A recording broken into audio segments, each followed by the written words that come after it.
Pues después de las vacaciones de Navidad y de unos cuantos mensajes que hemos tenido libres, volvemos a nuestro estudio sistemático y expositivo del Evangelio según San Marcos, que es con lo que estábamos antes de Navidad. Seguimos con el estudio y la predicación del Evangelio según San Marcos. Predicación sistemática y expositiva. Podemos ir sacando multitud de enseñanzas y luego en los grupos de crecimiento, entre semana, pues seguimos hablando de lo que hemos escuchado los domingos y compartimos y lo enriquecemos entre todos. Hace unas semanas tuve que hablaros de un pasaje que aparece en los 4 evangelios, en Mateo, Marcos, Lucas y Juan. El único milagro de todos los que hizo el Señor que fue recogido por los 4 evangelistas. La alimentación de la multitud.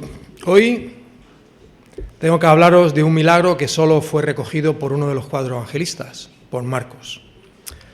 La sanación de un sordomudo, dice este encabezamiento que nos ponen los traductores bíblicos para que sepamos con claridad de qué va cada texto.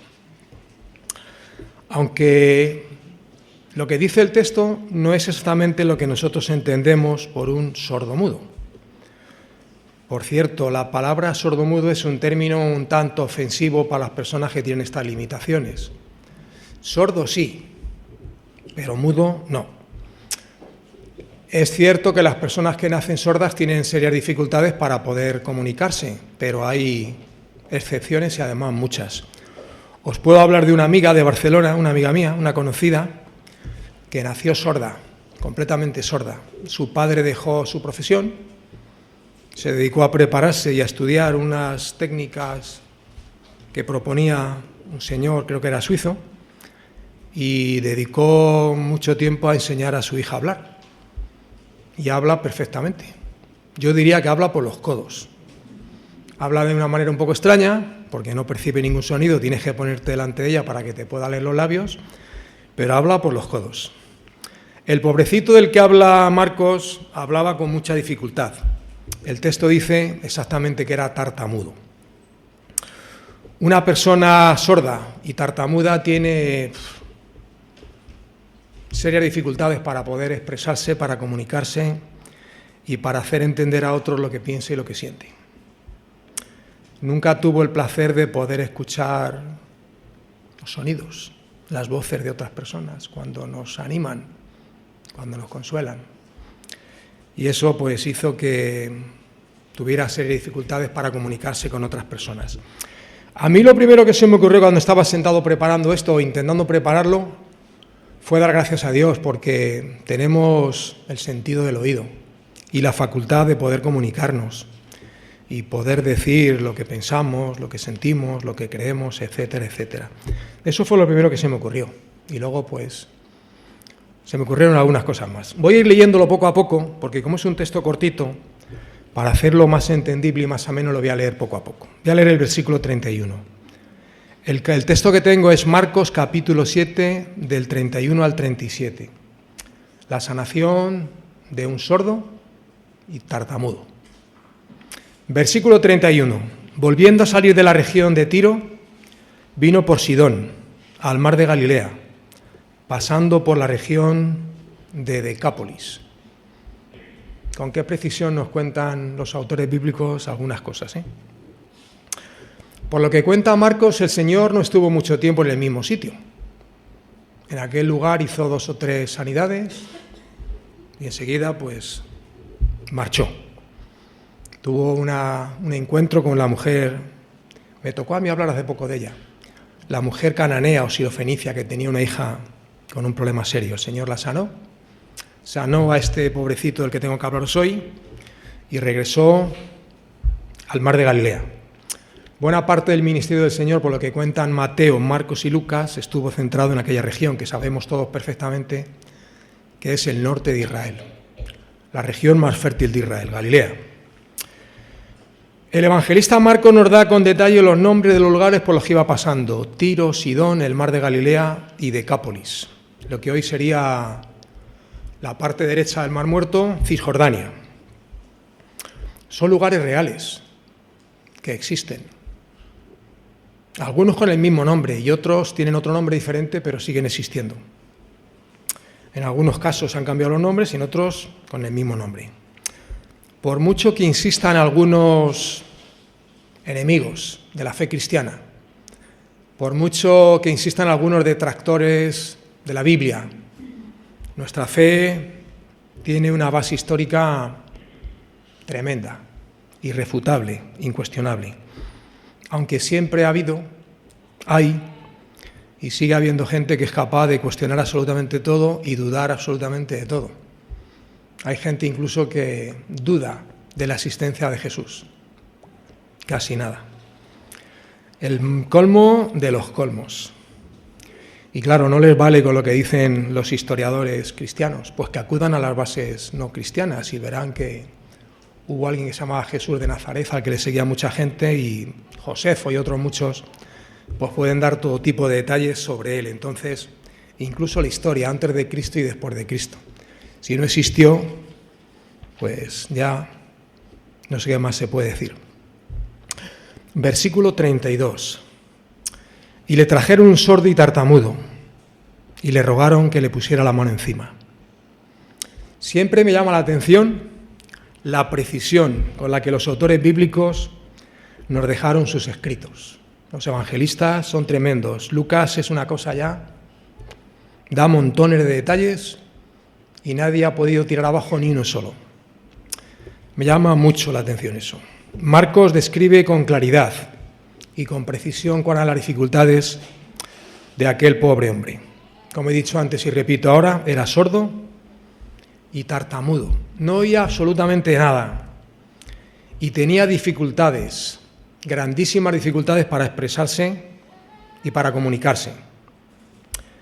Yo he conocido y conozco algunos tartamudos. Algunos están muy cerca de mí, familiares muy cercanos a mí. Y lo pasan francamente mal cuando están hablando con fluidez y en un momento determinado empiezan a tartamudear y se ponen nerviosos y lo pasan muy, muy, muy mal. Y los que estamos con ellos, pues lo pasamos peor porque no sabemos ni qué hacer, yo no sé ni para dónde mirar. Tuve una doctora, que por cierto que era una buena doctora, me caía bastante bien, pero era muy, muy tartamuda y se ponía nerviosísima. Y yo lo pasaba. No me gustan mucho los médicos. Aquella procuraba ir a verla lo menos posible para no pasarlo tan mal como lo pasaba cuando se enganchaba. Y además tengo un familiar muy, muy cercano que tartamudea muchísimo, desde que tenía aproximadamente 10 años. Tiene, creo que son 76. Parece ser que lo que vivió en su infancia cuando tenía 10 años, pues tiene la culpa de que tartamudee tanto y tartamudea muchísimo. No sabemos cuál fue la causa de la tartamudez de aquel hombre, posiblemente el no haber escuchado un sonido con claridad en su vida, posiblemente. Lo que sabemos es lo que Marcos nos dejó aquí escrito y sabemos, pues, un par de cosas. Cuando leemos la palabra de Dios deberíamos de desarrollar la sana costumbre de hacernos preguntas y hacerle preguntas al texto. Y una pregunta sería ¿por qué Marcos nos dejó con tanta precisión las dificultades que tenía aquel hombre? Era sordo y además tartamudo. No oía absolutamente nada y tartamudeaba. Tenía muchas dificultades para comunicarse. Es posible que aquel hombre que fue llevado ante el Salvador represente, en mi humilde opinión, a una buena parte de los habitantes de este mundo en el que vivimos. Es posible. En este mundo hay muchos sordos, muchísimos, sordos a la voz de Dios. Cuando Dios habla, no oyen absolutamente nada y por tanto son incapaces de hablar a otros de la grandeza, de la bondad y de la misericordia de Dios. El Dios de los cielos ha hablado de muchas formas y maneras, de muchas. La creación, los cielos cuentan la gloria de Dios, la historia, los profetas, las Escrituras y, por último, por medio de su Hijo, nuestro Salvador y Señor Jesucristo. Pero los sordos siguen sin oír la voz de Dios y, por tanto, no pueden contar la verdad más hermosa y maravillosa que se ha contado en la historia de la humanidad, el Evangelio de Jesucristo. Eso me recuerda también que algunos de nosotros, y no pocos, durante algún tiempo también fuimos sordos a la voz de Dios. Y estuvimos sordos durante muchos años, hasta que un buen día el Señor, por su infinita misericordia, como pasó en la vida de Tito, pues abrió nuestros oídos y empezamos a escuchar. Versículo 33. Y tomándole aparte de la gente, metió los dedos en las orejas de él y escupiendo tocó su lengua. Con frecuencia el Señor hacía los milagros a la vista de todo el mundo. No tenía por qué ocultarse, todo lo contrario. Y toda la gente podía ver que las personas que eran llevadas ante él con alguna dificultad eran sanadas. Todos, absolutamente todos. El que a mí viene, no le echo fuera. Sin embargo, en aquella ocasión, el Señor cogió a aquel hombre y se lo llevó aparte. Lo hizo en privado, los dos, aparte de las miradas de la gente.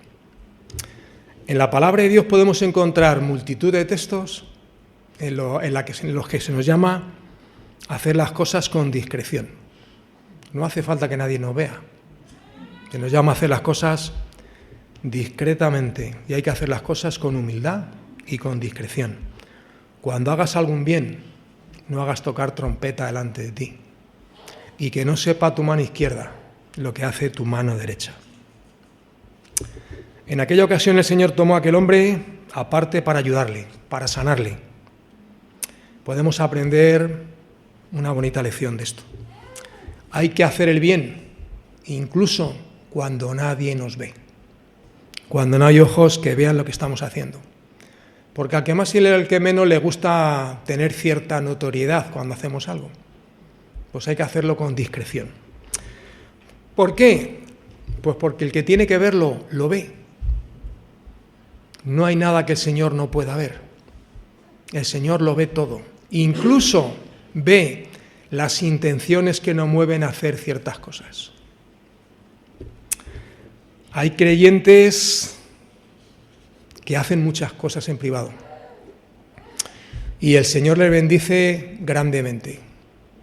Y hay otros creyentes que hacen menos cosas y les gusta, y el Señor pues igual no les bendice tanto.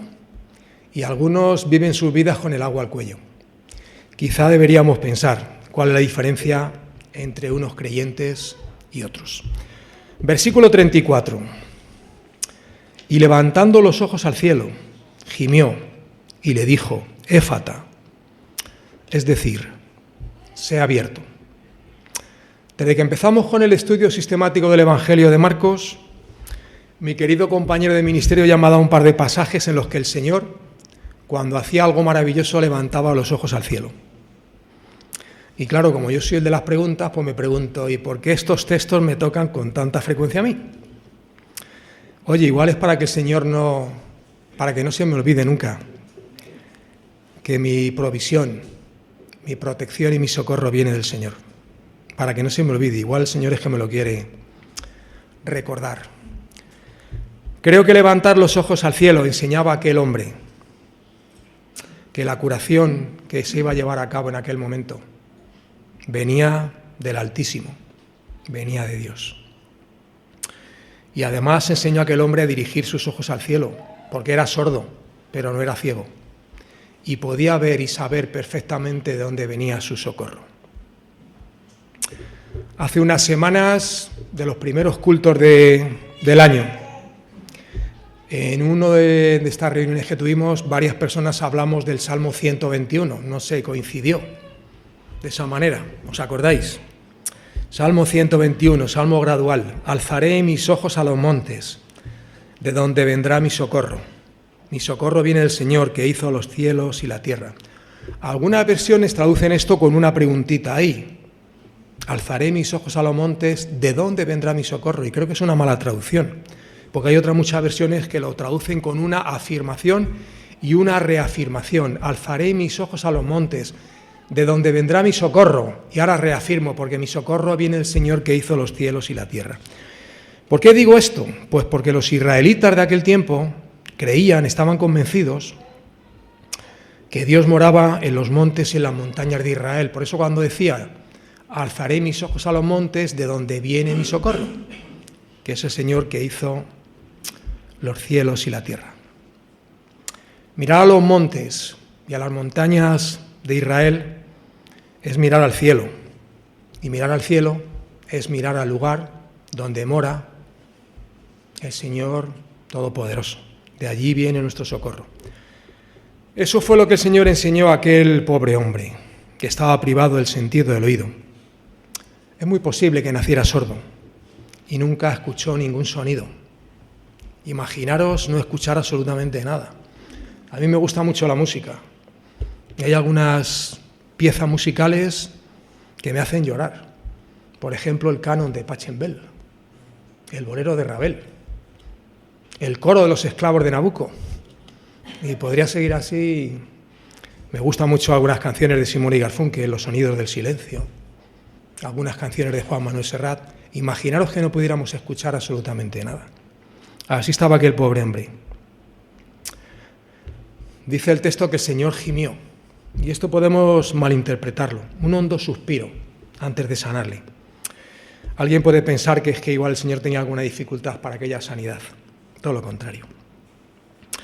La carta a los romanos dice que el Espíritu intercede por nosotros con gemidos indecibles. De la misma manera el Señor gimió por aquel pobre hombre que estaba privado del oído y no podía hablar con fluidez. Con aquel gemido, creo yo, que el Señor se estaba compadeciendo de aquel pobrecito por todo lo que había pasado y sufrido en su vida. De la misma manera que se compadece de nosotros, Hebreos capítulo 4, versículo 15.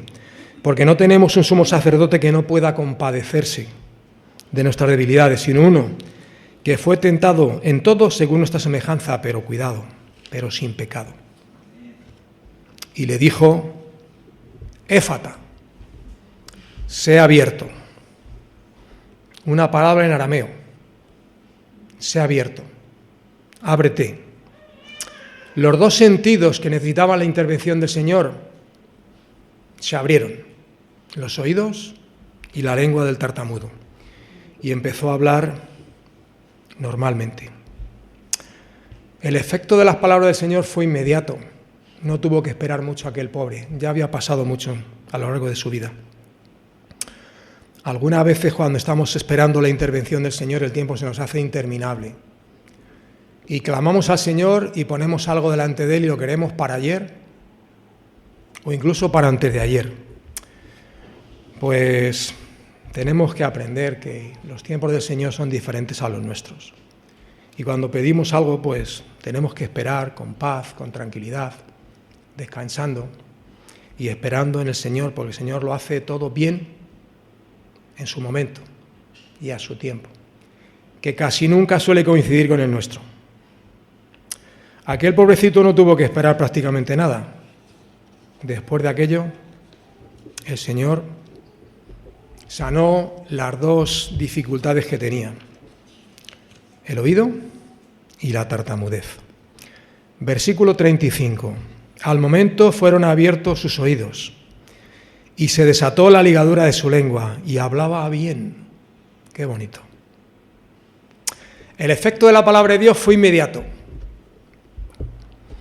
¿Recobró el oído? No lo recobró, lo tuvo, que nunca lo había tenido, y empezó a hablar correctamente. Y mira qué cosa más bonita.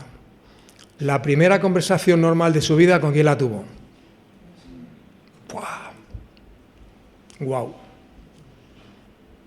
Merecía la pena esperar, ¡Qué pasada! Estar delante del Señor y la primera voz que escuches en tu vida la suya. Triple bendición. fue sanado del oído, recuperó o empezó a expresarse con normalidad y con fluidez y pudo escuchar al Señor y hablar con Él. Qué maravilla poder tener tan cerca al Señor y poder charlar con Él.